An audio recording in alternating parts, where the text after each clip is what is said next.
you have to understand, me being behind prison is going to be a lot different than the average person being behind prison. It was not pretty, you're seeing, everything on television is true, it's not, you don't see like guys walking around, everybody getting stabbed and raped because you're locked down. You don't touch nobody else, you're locked down. It's very few people to trust you that are out, but normally you're locked down 23 hours a day, you're in a cell, and then when you go to the hole and they lock you in the hole, well, me at least, when they lock me in the hole, you're supposed to get your 1 hour of recreation. So I'm thinking I'm gonna go to the yard. So they just put a cage to my cell, and they put a cage, then you come out in the cell, the cage is this big, so you just walk for an hour like this, and that's your recreation. And for me, some jails have, I guess, higher security rates. It's just not nice. People go insane, people go to hospitals, people die in prison. You never know who you're gonna make it home. You may have it out there, but you just never know you're gonna make it home. It's so debilitating, and nobody gets, what is the word they say when you go to jail and you get? No, there's no such thing as rehabilitation. Prison is all debilitating. There's nothing rehabilitating about that, because when you go in there, you never come out the same person again. They give you these football numbers, they give you these massive times. I think if anybody do anything over 10 or 15 years, they shouldn't allow them to come back out, because then you got a real problem coming back out. Listen, I'm just very grateful.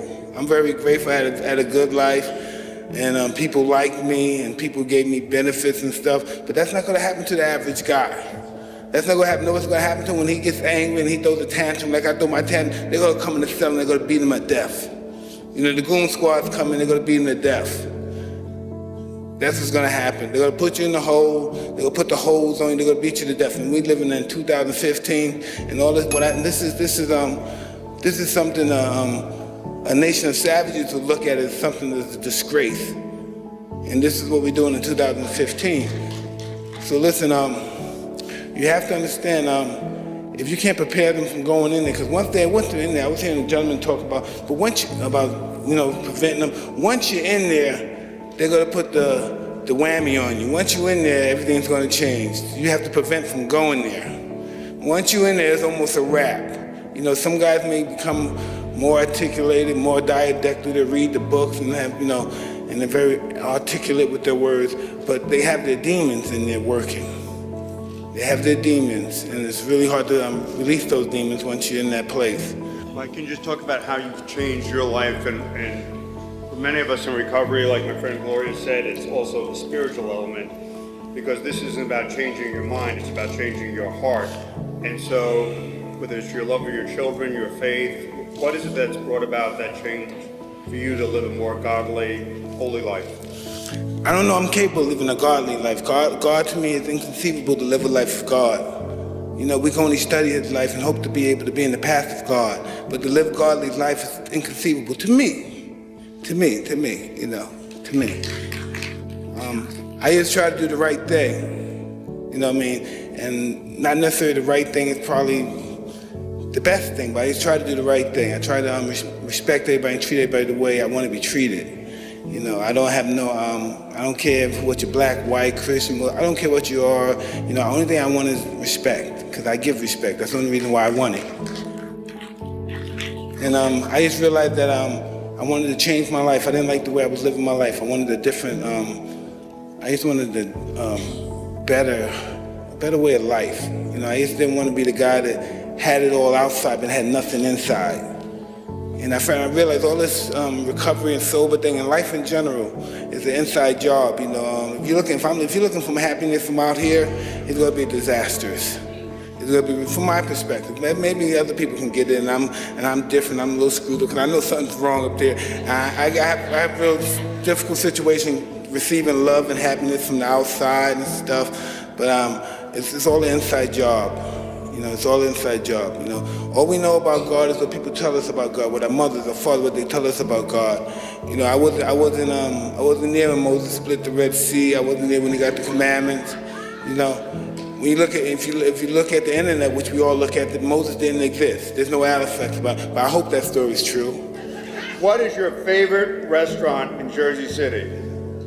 My favorite restaurant? Say that one. I don't know if it's the white manna, you know. I only eat that because I eat at ringside. The white manna, you know, I don't eat it. They have the, what do you call those hamburgers again? The sliders. I don't want to eat sliders. You know, some pork in there probably. I don't want the sliders.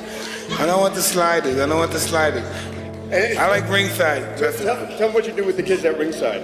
What I do is, we have a gym there and we work out the kids. You know, everybody, there's the program down there, and that's where we hang out with the kids. We work there, and of course it's after school, man. I mean, the kids have to go to school. But we have that, and we have most of the kids that work there as well. So they get prepared for the workplace, and they're gonna have jobs, and this is pretty awesome.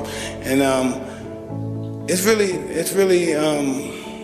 sad that we live in the richest and most powerful country in the world, and we have people starving out here, you know, and they have no other choice but to commit crimes, else they're going to starve to death or have no dignity, and their wife might leave them out of shame, or the kids might not have respect for them.